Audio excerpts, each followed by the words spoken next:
खबरों की शुरुआत इस वक्त की बड़ी खबर से करेंगे। देहरादून से खबर, जहां शीतकालीन सत्र से पहले कांग्रेस विधायक दल की बैठक हुई है। नेता प्रतिपक्ष यशपाल आर्य की अध्यक्षता में बैठक हुई, जहां बैठक में कांग्रेस के कई विधायक शामिल हुए। सरकार को घेरने की रणनीति पर इस बैठक में चर्चा की गई है।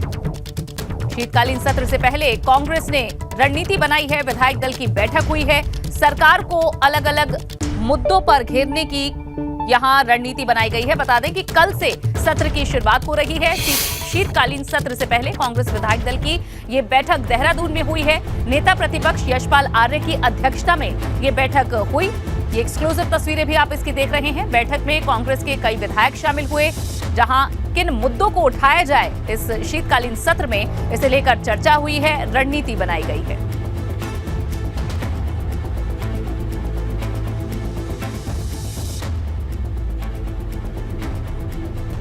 तो मंगलवार से उत्तराखंड विधानसभा का शीतकालीन सत्र शुरू होने जा रहा है और इस बार भी सदन में हंगामे के आसार हैं। विपक्ष कई मुद्दों को लेकर सरकार को घेरने की कोशिश करेगा, तो वहीं सत्ता पक्ष का दावा है कि हर सवाल का जवाब देने के लिए सरकार तैयार है। ऐसे में सर्दी वाले सत्र में गर्मी वाली सियासत देखने को मिल सकती है।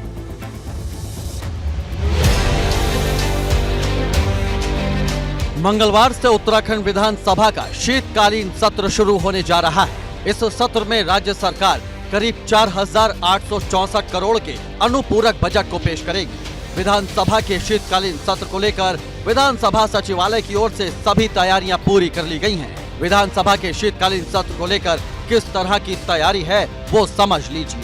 विधानसभा में सुरक्षा के पुख्ता इंतजाम किए गए हैं। विधानसभा के 200 मीटर दायरे में धारा 144 लागू हो जाएगी। किसी भी तरह के हथियार, लाठी डंडे और लाउड स्पीकर पर प्रतिबंध रहेगा। उत्तराखंड विधानसभा के शीतकालीन सत्र को लेकर सभी तैयारी कर ली गई है। कल से विधानसभा का सत्र शुरू हो रहा है और उसमें विपक्ष की क्या रणनीति है वो भी सभी तैयार कर ली गई है। लेकिन सुरक्षा सबसे महत्वपूर्ण कड़ी होती है और आप देखेंगे तो विधानसभा परिसर को पूरी तरह से सुरक्षा घेरे में ले लिया गया है। तमाम जो पुलिस के जवान हैं वो जो गेट है विधानसभा का मुख्य गेट, वहाँ पर खड़े हो गए हैं और सुरक्षा पूरी तरह से यहाँ पर चाक चौबंद की जा रही है, क्योंकि विधानसभा सत्र जब शुरू होता है उस वक्त सबसे महत्वपूर्ण कड़ी होती है सुरक्षा, क्योंकि कोई बाहरी व्यक्ति विधानसभा में प्रवेश ना कर सके, उसके लिए सभी सुरक्षा व्यवस्थाएं चाक चौबंद की गई है। कल जो सुरक्षा को लेकर बैठक की गई है उसमें यह भी तय किया गया है कि विधानसभा परिसर के 300 मीटर की दूरी पर धारा 144 लागू की जाएगी। विधानसभा का शीतकालीन सत्र हंगामेदार रहने के आसार हैं, क्योंकि विपक्ष सरकार को घेरने की तैयारी में है। हालांकि सत्र की शुरुआत से पहले विधानसभा अध्यक्ष ऋतु खंडूड़ी की अध्यक्षता में सर्वदलीय बैठक हुई, जिसमें सदन को सुचारू रूप से चलाए जाने पर चर्चा की गई। बैठक में संसदीय कार्य मंत्री प्रेमचंद अग्रवाल, विधानसभा में नेता प्रतिपक्ष यशपाल आर्य समेत सत्ता पक्ष और विपक्ष के कई विधायक शामिल हुए। सर्वदलीय बैठक हुई है और सभी दल के नेता, आदरणीय नेता पहुंचे थे। मेरा अच्छी बातचीत हुई है उनसे और निवेदन ये रहा है, सदन एक ऐसा जगह है, ऐसा पटल है जहां पर आप अपनी बात रख सकते हैं। विधायकों से अपनी कॉन्स्टिट्यूंसी की, अपने क्षेत्र की, अपने प्रदेश की बात सरकार तक पहुंचा सकते हैं। निवेदन यह है कि शांतिपूर्वक अपनी बात कहें। तल्खी तो ज़रूर रहती है, लेकिन शब्दों का भी ध्यान रखें। विपक्ष के क्या मुद्दे हो सकते हैं वो भी आपको बता देते हैं। यूके SSSC पेपर लीक मामला, यूके SSSC समेत कई विभागों में भर्ती घोटाला, कानून व्यवस्था, महंगाई और बेरोजगारी के मुद्दे पर विपक्ष हंगामा कर सकता है। उत्तराखंड विधानसभा में नेता प्रतिपक्ष यशपाल आर्य का कहना है कि इन तमाम मुद्दों को लेकर सरकार को सदन में घेरने का कांग्रेस काम करेगी। अंतरिम बजट में सप्लीमेंट्री बजट प्रस्तुत होने जा रहा है, इसमें चर्चा होती नहीं है और हम चाहते हैं कि जो धनराशि इतना जो हमारी विधानसभा सत्र में खर्च होती है और हम उसके सवालों के जवाब देने में कोताही बरतें, जवाब देने में अक्षम साबित हों, तो सरकार का पैसा भी सरकार का नहीं, राज्य की जनता का पैसा है, इसका सदुपयोग होना चाहिए। मुझे विश्वास है कि इस बार माननीय विधायक पूरी तैयारी के साथ आएंगे और हमारे सवालों के जवाब देंगे। सरकार की मंशा बहुत अच्छी नहीं लग रही है कि लंबा सदन चलाएगी, तो चलाना तो सरकार को ही है। हमारे पास तो जनता के ज्वलन मुद्दे हैं।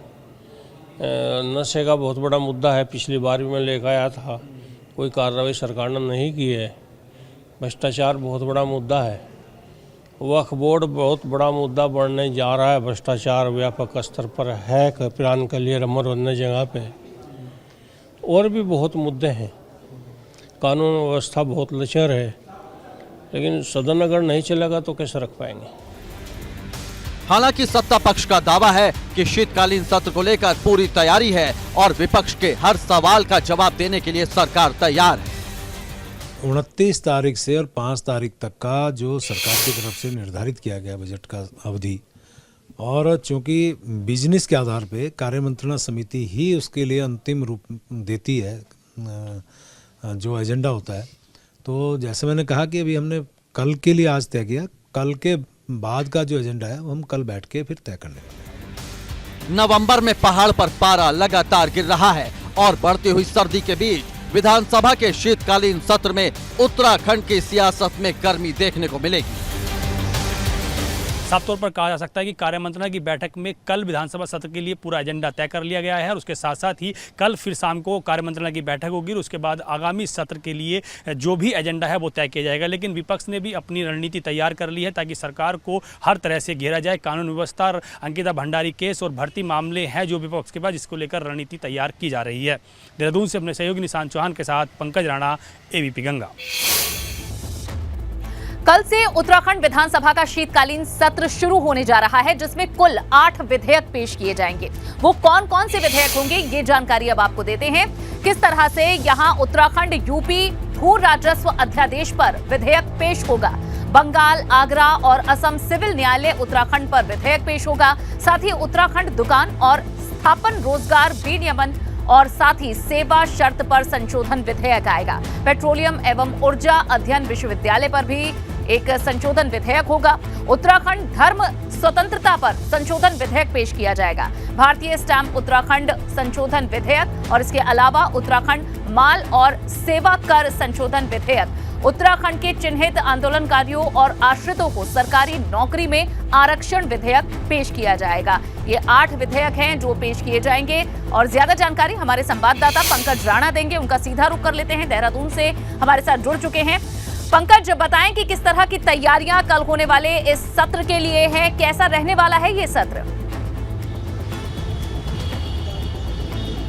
अनु, देखिए सभी तैयारियां कर ली गई हैं। सत्ता पक्ष और विपक्ष की ओर से पूरी तैयारियां कर ली गई हैं, खासकर क्योंकि विधानसभा सचिवालय की द्वारा ये विधानसभा का सत्र आहूत किया जाता है और जो भी तैयारियां होती हैं वो सभी पूरी कर ली गई हैं। जो विधायक हैं उनकी भी रुचि काफ़ी अच्छी देखने में मिली है। तकरीबन 534 प्रश्न इस बार तमाम जो सत्ता पक्ष और विपक्ष के विधायक हैं उन्होंने लगा दिए हैं। तो पूरी तरह से कह सकते हैं सभी तैयारियाँ कर ली गई हैं। सुरक्षा के मद्देनज़र आज तमाम जो चीज़ें हैं उनको अंतिम रूप दे दिया गया है। विधानसभा जो परिसर है उसके 300 मीटर की दूरी पर जो धारा 144 है वो लागू कर दी गई है। इसके अलावा क्योंकि धरना प्रदर्शन के लिए तमाम जो दल हैं वो भी आगे आएंगे और कई लोगों ने जो धरना प्रदर्शन है उनके लिए ऐलान कर दिया कि विधानसभा घेराव किया जाएगा। उसके लिए अलग अलग जगहों पर बैरिकेडिंग लगा दी गई है ताकि जो धरना प्रदर्शन वाले लोग हैं वो अंदर विधानसभा तक ना पहुँच पाएँ। लेकिन सबसे महत्वपूर्ण जो चीज़ है वो रहने वाली है विपक्ष और सत्ता पक्ष की, क्योंकि विपक्ष ने कई ऐसे मुद्दे आज तैयार कर लिए। अभी थोड़ी देर पहले ही विपक्ष की एक बड़ी विधानमंडल दल की बैठक हुई है जिसमें सभी 19 विधायक कांग्रेस के मौजूद थे और 19 में तय किया गया है कि सबसे जो पहला मुद्दा रहेगा वो कानून व्यवस्था का मुद्दा रहेगा। इसमें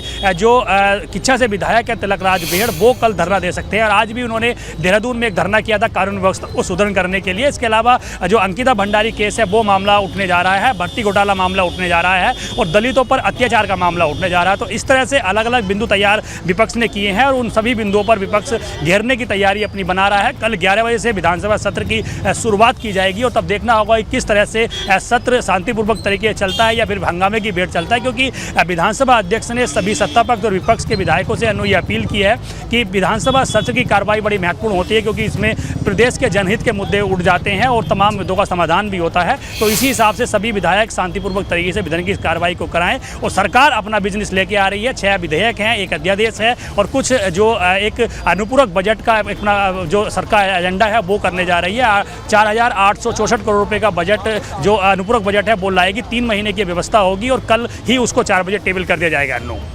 और पंकज, ये भी बताइए कि ये जो 8 विधेयक पेश किए जाएंगे, क्या इसमें कोई ऐसा विवादास्पद विधेयक है जिस पर पेश जब किया जाएगा तो कोई हंगामे के आसार हो? देखिए, दो बड़े महत्वपूर्ण विधेयक हैं। एक है जो राज्य आंदोलनकारी हैं उत्तराखंड के, उनके 10% क्षैतिज आरक्षण का जो विधेयक है, संशोधन विधेयक, वो कल संभवतः विधानसभा में रखा जाएगा और उसके बाद उस पर चर्चा की जाएगी। तो इसको लेकर विपक्ष भी लगातार मांग कर रहा है कि जो तमाम राज्य आंदोलनकारी है उन्हें सरकारी नौकरी में 10% क्षैतिज आरक्षण दिया जाना चाहिए। और दूसरा, जो धर्मांतरण कानून को लेकर एक कैबिनेट में जो एक नियम पास किया गया था, उसको लेकर उसका अध्यादेश सरकार ला सकती है, उसको एक्ट के रूप में विधानसभा में पास कर सकती है। ये दो बड़े महत्वपूर्ण एक्ट होने जा रहे हैं जिनमें सरकार सत्ता पक्ष और विपक्ष की बहस के बाद इन्हें पास किया जाएगा, क्योंकि सरकार के पास पूरा बहुमत है, 47 विधायक है। विपक्ष यदि हंगामा भी करता है तो तमाम जो अध्यादेश हैं, विधेयक हैं, वो सरकार पास कर देगी। तो कल देखना होगा कि किस तरह से विपक्ष सरकार का सहयोग शुरू होने वाले शीतकालीन सत्र का ही रहेगा। बहुत बहुत शुक्रिया पंकज इस पूरी जानकारी के लिए आपका। मंगलवार से शुरू होने वाली उत्तराखंड विधानसभा के शीतकालीन सत्र को लेकर पुलिस प्रशासन ने अपनी तैयारी कर ली है, क्योंकि सदन से लेकर सड़क तक हंगामे की आशंका है। ऐसे में पुलिस ने कमर कस ली है। विधानसभा के शीतकालीन सत्र को ध्यान में रखते हुए रिस्पना क्षेत्र में बैरिकेडिंग कर दी गई है। ट्रैफिक व्यवस्था के लिए पुलिस ने पूरा प्लान तैयार कर लिया है। भारी वाहनों को कारगी चौक और डोईवाला से धूतली रोड की ओर डाइवर्ट कर दिया जाएगा। जनता से भी ट्रैफिक व्यवस्था बनाए रखने की अपील की जा रही है। साथ ही ड्रोन से भी ट्रैफिक व्यवस्था का जायजा लिया जाएगा। विधानसभा सत्र के तहत पिछले 4-5 दिन से यातायात पुलिस ने जोरों शोरों से तैयारी की है। पूरा क्षेत्र हमने ड्रोन द्वारा स्कैनिंग करके, सर्विलेंस करके रूट्स की जानकारी ली है। डाइवर्टेड रूट के लिए साइन बोर्ड छपवाए जा रहे हैं। इस बार चूँकि इंटेलिजेंस द्वारा भी बताया गया है कि जुलूस और विरोध प्रदर्शन की मात्रा ज़्यादा रहेगी, तो आपके माध्यम से मैं आपको सबको सूचित करना भी चाह रहा हूँ। नेहरू कॉलोनी तिराहे से लेकर रिस्पना तक रोड बहुत ज़्यादा डिस्टर्ब रहेगी और वो बहुत ही इम्पोर्टेंट रोड है शहर की। तो जो भी लोग इसको नेक्स्ट 5 दिन के लिए अवॉइड कर सकते हैं, अवॉइड कीजिए। आप अगर फव्वारा चौक के आसपास है तो 6 नंबर पुलिया होते हुए हरिद्वार का रूट ले सकते हैं और बार से हमें शायद रिस्पना से बाईपास की तरफ डाइवर्जन करना पड़ेगा, जो भी इनकमिंग ट्रैफिक है उसके लिए। खबरों में आगे बढ़ेंगे। खबर देहरादून से, जहां कांग्रेस नेता अनुकृति गोसाई ने एक बड़ा बयान दिया है। उन्होंने कहा है कि विधानसभा में बैकडोर से भर्ती के मामले में युवाओं में आक्रोश है। कांग्रेस ने तत्कालीन विधानसभा अध्यक्ष पर कार्रवाई की मांग की। तत्कालीन विधानसभा अध्यक्ष प्रेमचंद अग्रवाल पर कार्रवाई की मांग की गई। मंत्री पर कार्रवाई से बच रही है धामी सरकार। लगता है कि जिस तरीके से आज सरकार इस बात का ढिंडोरा पीट रही है कि हमने बिल्कुल निष्पक्ष होकर और नियम विरुद्ध जो भर्तियां की गई थी उसको निरस्त कर दिया है, कर्मचारियों को बर्खास्त कर दिया गया है। मुझे लगता है कि कहीं ना कहीं ये अपने मंत्रियों को बचाने की भी उतनी कोशिश, दोहरा रवैया है कि अपने ही सरकार में कैबिनेट मंत्री को बचाने की कोशिश की जा रही है। अगर उन बच्चों की कर्मचारियों को, अगर उनकी नियुक्तियों को निरस्त किया गया है, उनको उनके काम से हटाया गया है, तो उतनी ही गलती प्रेमचंद अग्रवाल जी की भी है जिन्होंने उनकी भर्ती की थी। जो आरोप उन पे लगाए जा रहे हैं वो भी तो स्पष्ट रूप से आरोप इन्हीं की सरकार में लगाए जा रहे हैं, तो उनको भी, उन पर भी सरकार को कार्रवाई करनी चाहिए। उत्तराखंड राज्य आंदोलनकारियों ने 10% क्षैतिज आरक्षण की मांग को लेकर विधानसभा के बाहर जमकर प्रदर्शन किया। इस दौरान राज्य आंदोलनकारियों ने प्रदर्शन किया जिसमें यूकेडी के भी जो लोग थे वो समर्थन देने पहुंचे। उत्तराखंड राज्य आंदोलनकारी मंच की सरकार से केवल एक सूत्रीय मांग है कि राज्य आंदोलनकारियों को 10% क्षैतिज आरक्षण दिया जाए। अगर उनकी मांग पूरी नहीं होती तो सीएम आवास के बाहर वे प्रदर्शन करेंगे।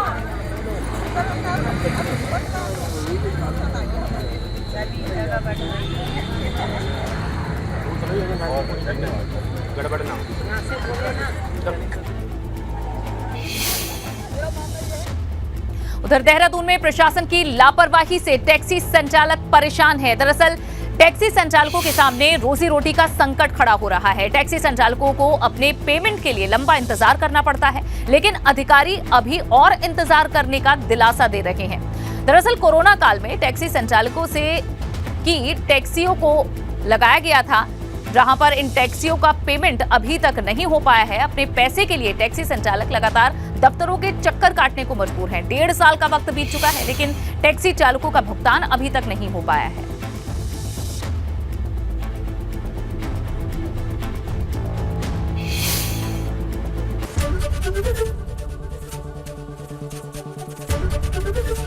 एबीपी गंगा, खबर आपकी, जुबान आपकी।